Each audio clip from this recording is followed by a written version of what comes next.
Welcome back to Surviving Change. I'm your host, Angela Addison. And we get to a point in our careers where we ask ourselves, have I made it to the end of the road?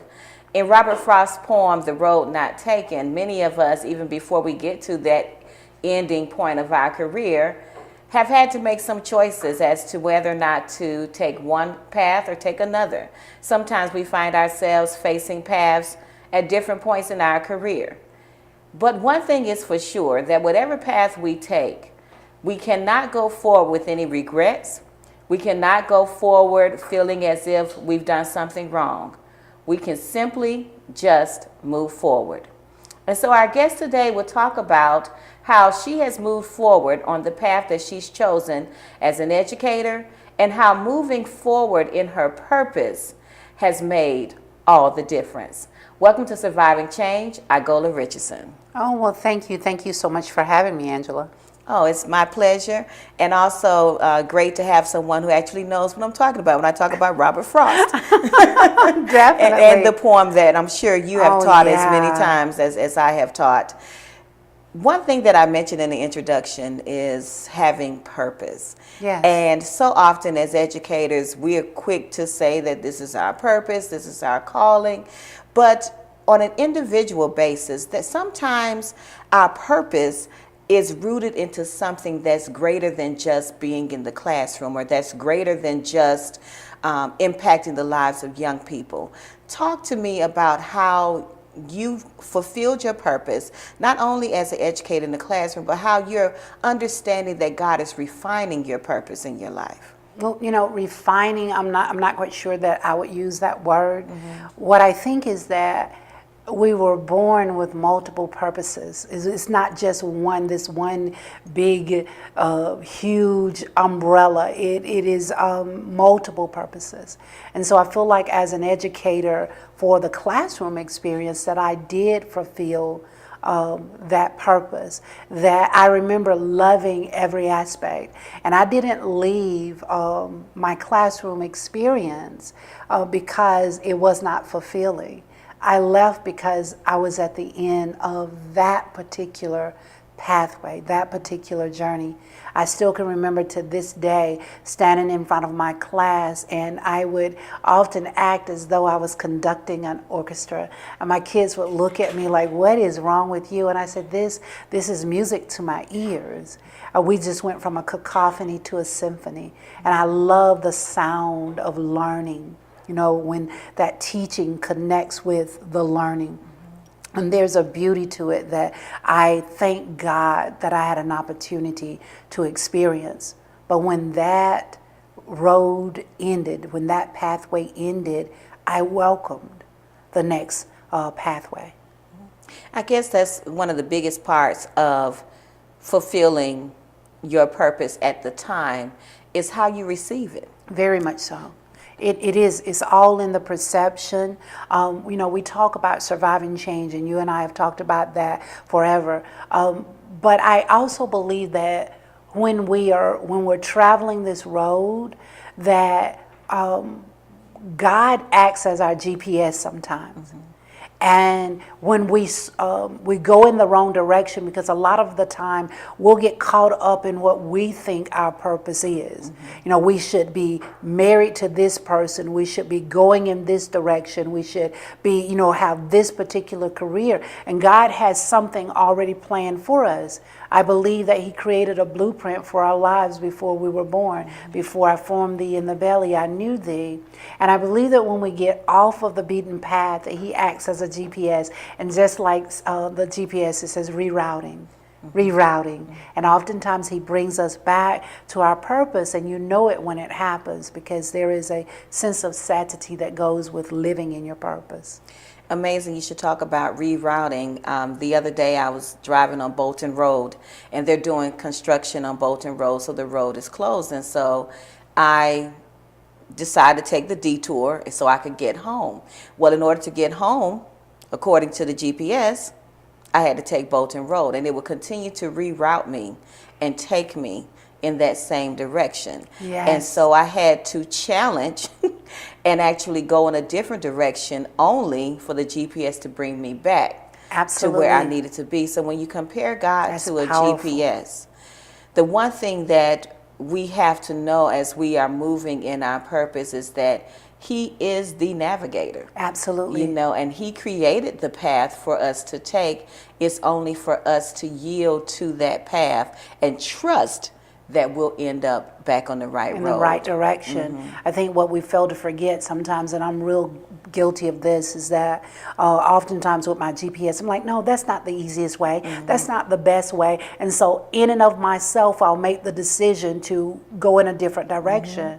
Like you said, only to find that He brings me right back to where I need to be, which in order to arrive to where I'm supposed to be. Exactly. So in your new season, as you have stated, God gives us different purposes. So being a teacher, you felt like you had fulfilled that purpose in that season, in that capacity as an educator. So what was it, the big eureka, the big light bulb moment that allowed you to walk into your extended purpose or your new purpose as an educator? I thought that my next level, I do admit to a bit of conceit. But I always say that my conceit is grounded and rooted in the Lord. I don't play small for anybody, and I know that God has blessed me, and that He's blessed me with gifts. So when my light shines, I understand that it's God that is shining.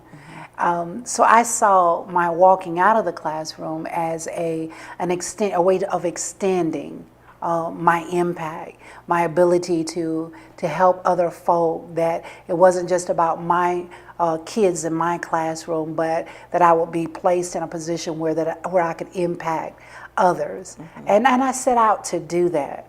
But it's interesting because I walked into a new season, a season of challenges, a season of obstacles. There were beauties in the moment, but it was a difficult journey.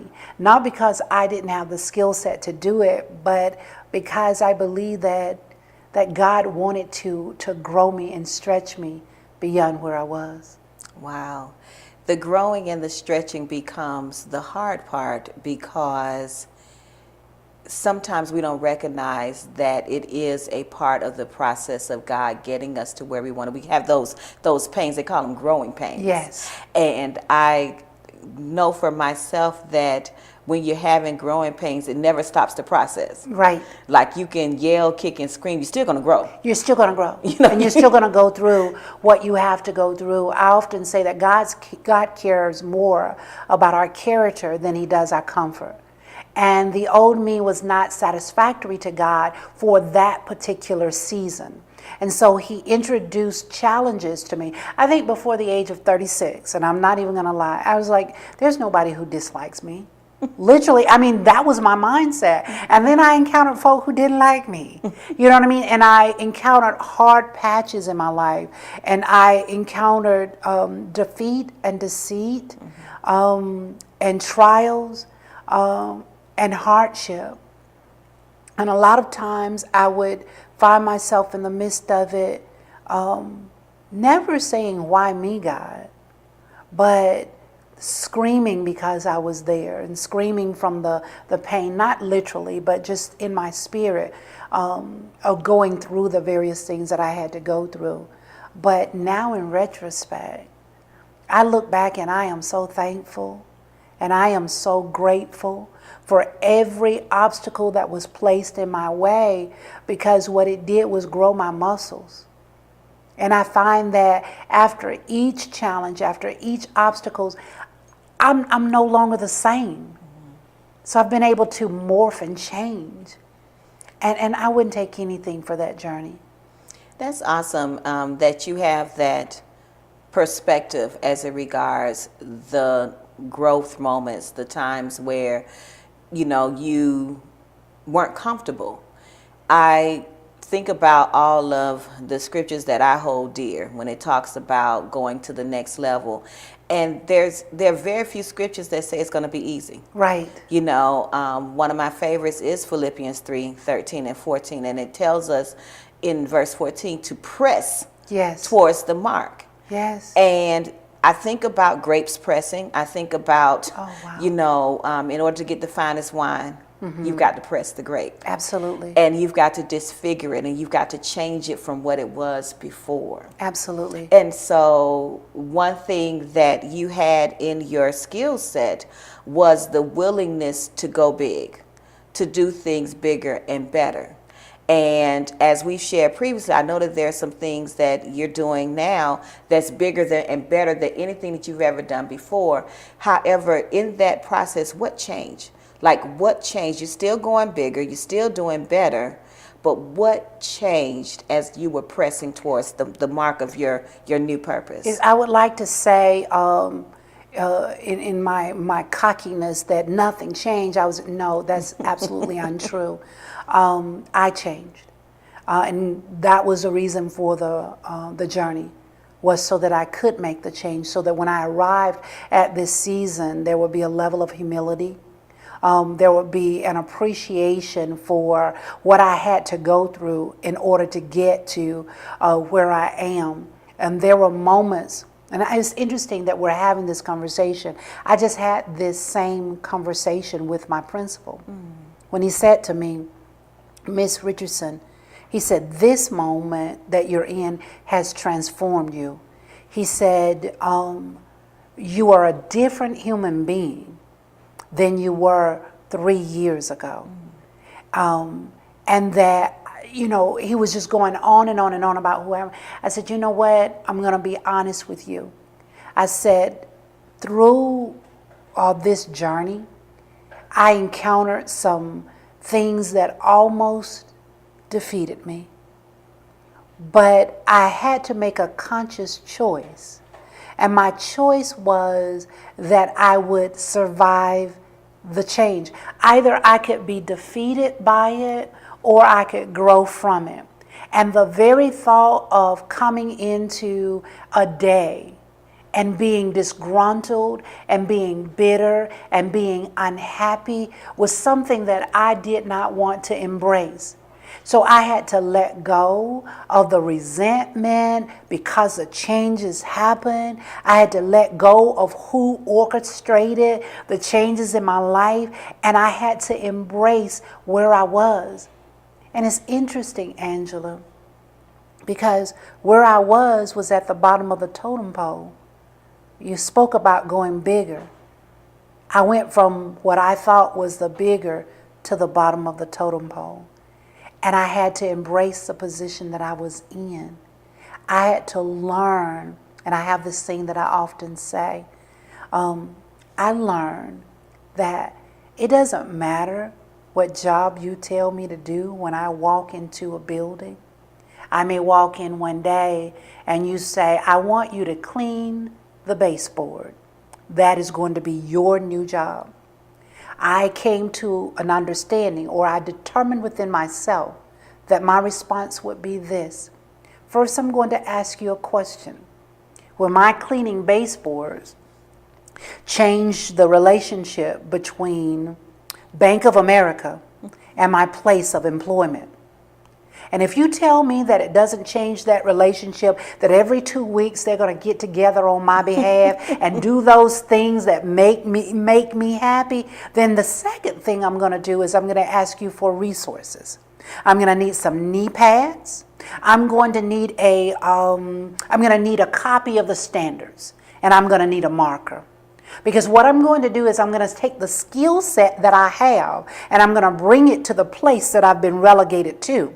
So what I'm going to do is I'm going to get down on my knees with those knee pads and I'm going to be cleaning baseboards. I'm going to take my markers. I'm going to start putting examples of the standards on there so that literally when kids are walking through the hallway and they're looking down, they're going to see something that's actually going to help them as they move along. But it's not going to stop there. Because of the God that lives inside of me, what's going to happen is, and this is what I was saying to my principal, I said, what's going to happen is that you're going to come along and you're going to say, wow, those baseboards really are nice. And you're going to invite people in to see your baseboards. And what's going to happen is they're going to recognize the skill set that I have. And the next thing you know, they're going to create a position at the county level for the baseboard cleaner. And they're going to give it to me. Yeah. So it is about embracing where you are, creating, recreating yourself, and creating opportunities in the moment that you're in. That's profound, more profound than I could really articulate, because often we find ourselves rejecting when we have been relegated to a position, to use your phrase. It's in a song, and I couldn't dare tell you which scripture it is, but it talks about the stone that the builders rejected Has become the chief cornerstone. So your perspective on being the baseboard cleaner is in line with God's perspective of us. Yes. That regardless of where we are and what we do, He knows who we are. Yes. He knows how He's purposed us. He knows how He's planned for us to be. The only person who has the problem with accepting that Is you. is us. You know, It's just, the scripture talks about hiding the lamp underneath the bushel. Mm-hmm. You can't do it. It's going to shine through no matter what. And if you understand that you are not your reputation, you're not who people think that you are. Mm-hmm. You are who God has designed you to be. Mm-hmm. And He has the right, the sovereignty to use you in any capacity that He chooses to use you in. And if He placed you there, there is a reason for your being placed there. I found myself being moved into, from the hardship to an area that I was unfamiliar with. And folk thought I was not going to be successful in because of my previous skill set. And what happened is I started looking around for God's fingerprints in the moment. And once I recognized it was a God move, I knew I was equipped for the journey. So then I started looking for ways to impact where I was. And that's when folks started recognizing. And they were saying, oh, wow, you have changed completely the way that we do this. Oh, wow, you have impacted the program as a whole. But remember, I didn't choose to go there. Mm-hmm. God allowed me to go there. Mm-hmm. Once again, I can be bitter or I can make it better. And that is completely left up to me. Then from there, I was tapped on the shoulder. Said, okay, walk into greater, walk into better, be over this particular moment. That wasn't their decision. That was the journey that God was taking me through, because I wasn't ready before. A lot of times we think we're ready. Absolutely. And I know from those who share their stories, and when I actually take the time to allow God to minister to me, that what we think we're ready for, we're not necessarily ready for. And sometimes what we've prepared ourselves for is not what God is preparing us for. Often, He's showing us, I got better. Absolutely. I'm going to do better. Absolutely. Much greater than what you could even think, what you can even ask for. And what's so, even for me right now, in having you as a guest, in doing the show, it's just understanding that I have to know who I am, that I have to know that I am a child of God. He has purposed me to do His will, to fulfill His will in the earth, in whatever capacity He's done it. Right. And if I don't have peace regarding whatever situation I'm in, let's step back and let's take a look. Why don't you have peace? Are you focused on the Lord? Are you focused on self? Are you focused on the situation? Or are you choosing that to allow God to be in control? Paul said, I've learned to be content, whether I'm abased or whether I'm abound. That learning is the operative word there. You can either be bitter or you can be better. And it's dependent upon you. Because I've seen people die in their situation. I've seen people quit and run in other directions and give up and throw in the towel and never get to the point where they're being utilized to their fullest capacity, maximizing the moments in their life. Everything in our lives, if you look back over your journey, has prepared you for the moment that you're in, to sit in this chair and do this interview today. God knew, He understood, He allowed for a reason in my life.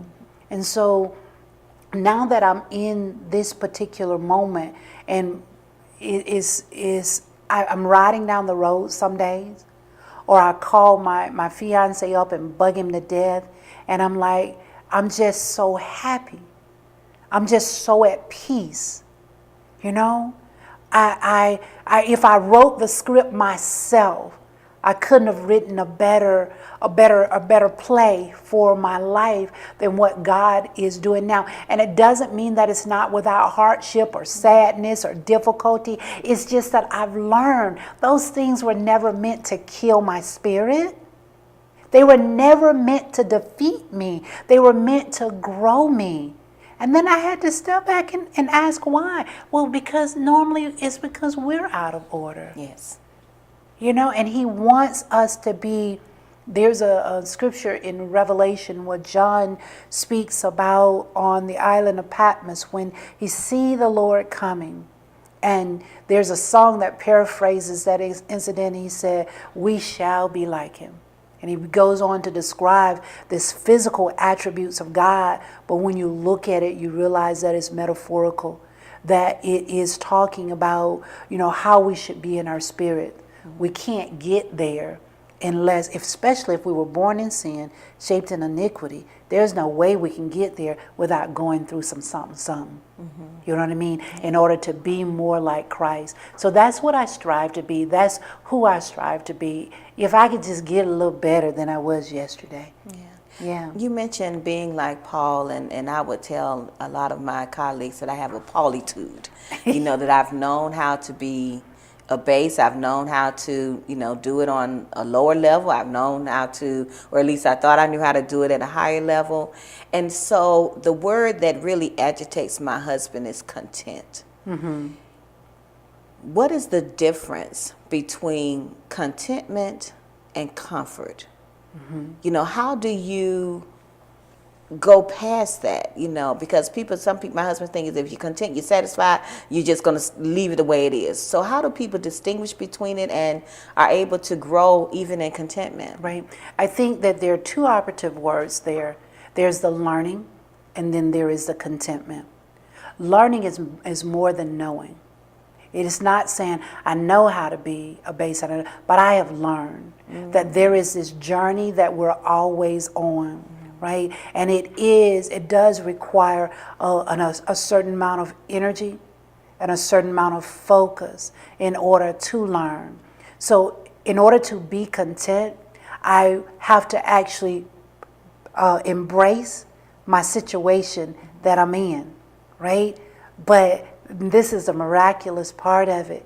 I also have to embrace the hope of Christ. And the hope of Christ says that my situation isn't always going to be the same.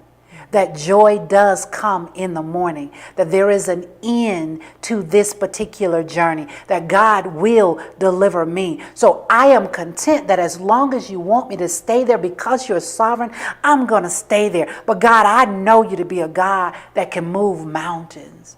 So I'm also looking for you to move me.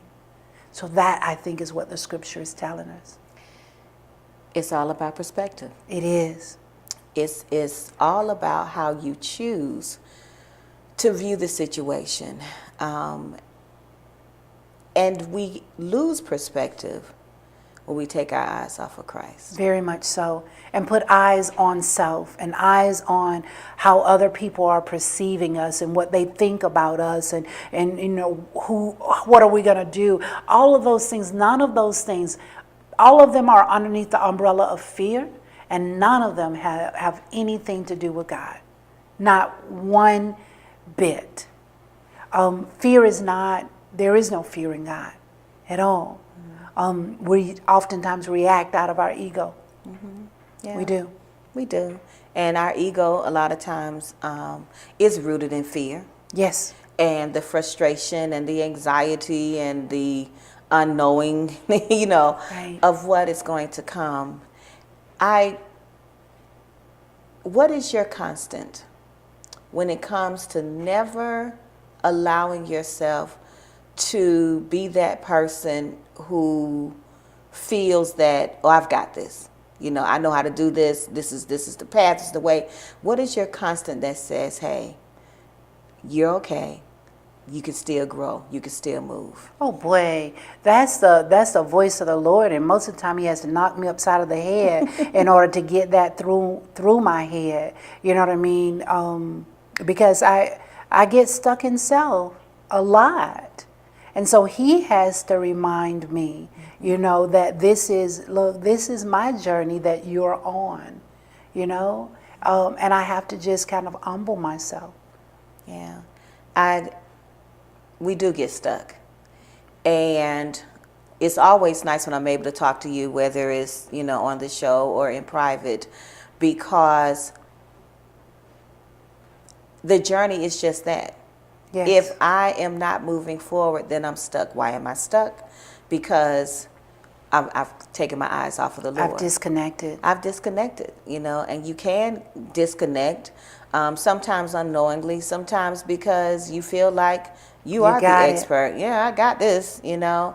And ultimately, it's not that we don't have this, it's that we need to have Him. Absolutely. We need to have God guiding our path. Absolutely. And when I think about Angela, and I know we're about to wrap up the show, but when I think about where I was and who I am now, you know, and how God has brought me from point A to point B, I can't help but to be thankful for my experiences. You know, I find myself, owning my own studio. I mean, who would have thought it? Find myself being a coordinator over a program that I think is going to be revolutionary for kids. Who would have thought it? Find myself, you know, in the midst of getting ready to publish a book. Who would have thought it? But had I kept on my pathway, it never would have been. And so there you have it, family, audience. It's not in the decision of which road to take. It's recognizing that whichever road you take, that life is a journey, that things do not stop because you stop, that the end of the road is not necessarily the end of the journey, that there is another path to take. Most importantly, though, we've got to make sure that our steps are ordered in God. And when we stay rooted and grounded in God, knowing that He has designed a plan and a purpose for us, then we can survive and go through any change that life throws our way. I want to encourage each of you to recognize that we can do this like God. And for those of you who don't necessarily know how to do it like God, well, do it like Michael Jordan. You know, get to the middle of your career and say, I'm going to play baseball. And then realize that I wasn't purposed to play baseball. I was purposed to play basketball. And then come back and win 3 more championships and go out on top. Because that's what God desires for us, to go out on top, which means that we have to constantly keep our eyes on Him, constantly keep our eyes on the prize, letting Him take us on the journey and letting Him allow us to be survivors of the changes that come our way. I thank you once again for joining me and my guest, Igola Richardson. And until the next time, I'm Angela Addison. Continue to survive your change.